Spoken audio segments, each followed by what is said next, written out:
couple years learning the trade and traveling through the Midwest and not making any money, of course, but traveling several hundred miles over a weekend. But thought that I could be good at it, enjoyed what I was doing, so stuck with it. And then when people ask me, how did you move up? Well, it's just like everything else. It's really networking and meeting people that know people and expanding your circle that way. And that's what I did. And eventually I got to WWE, which is the Major League's professional wrestling. And a couple years after I arrived there, this character Kane was created for me, the brother of The Undertaker, who's arguably the most iconic figure in WWE, The Undertaker. And to be involved in that whole story was really a dream come true for me. Then as my wrestling career was winding down, I was looking at what the next chapter of my life would be. I moved to East Tennessee the same year that I signed with WWE in 1995.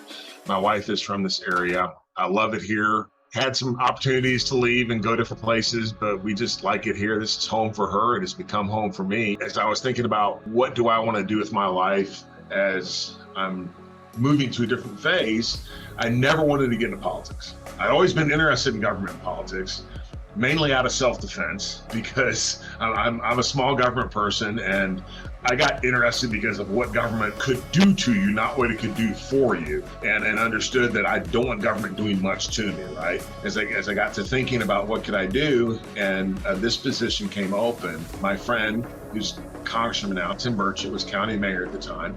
He's term limited. So I knew that he wasn't going to run again and figured, well, okay, cool. I could run for that seat. And local government's really important. We often discount that because all this stuff happens at the federal government level, but local government's really important. And I have more influence over my community than the U.S. congressman or U.S. senator does. You can actually do things as mayor too. You know, you're not part of the legislative body where you have to get everything to agree with you on stuff. You can kind of set the agenda and do some stuff. So all that appealed to me. So I decided to run. I won my Republican primary by 23 votes out of 45,000 that were cast, 40,550, I think exact numbers, so about 40,000 votes that were cast. Then won the general election, we're Republican areas, won the general election in a landslide. A few weeks ago, just won my second term, and here we are. As I said, I've always been interested in government and politics. In my high school history class, I think I was a sophomore, I portrayed Walter Mondale in a presidential debate, and never forget that because this one Geraldine Ferraro he picked as his vice president's candidate. Was the first woman in that position. That's the last time I laughed. I was probably a Democrat though, but in any case, always been kind of interested in it, and the reason is because it's just government has a big impact and influence over our lives. My parents are what I would call Goldwater conservatives. They're kind of old school Republicans, but we didn't talk about politics at the kitchen table or anything like that. But one of my earliest memories is driving with my mom and dad and sitting in the back seat of the car and going under some of the high voltage power lines, right? The ones with the big, huge towers.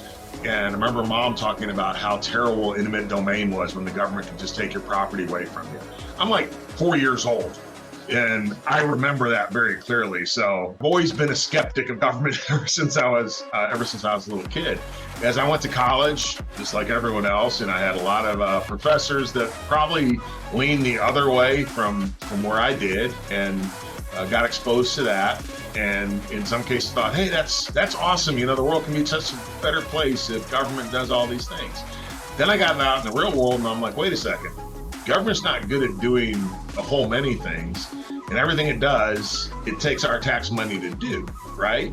And then, you know, I actually started making a living and I'm like, wait a second, they're taking all this tax money, and then I see what they do with it. And a lot of times I either didn't agree with it, or you realize it's very wasteful. And like, this is wrong.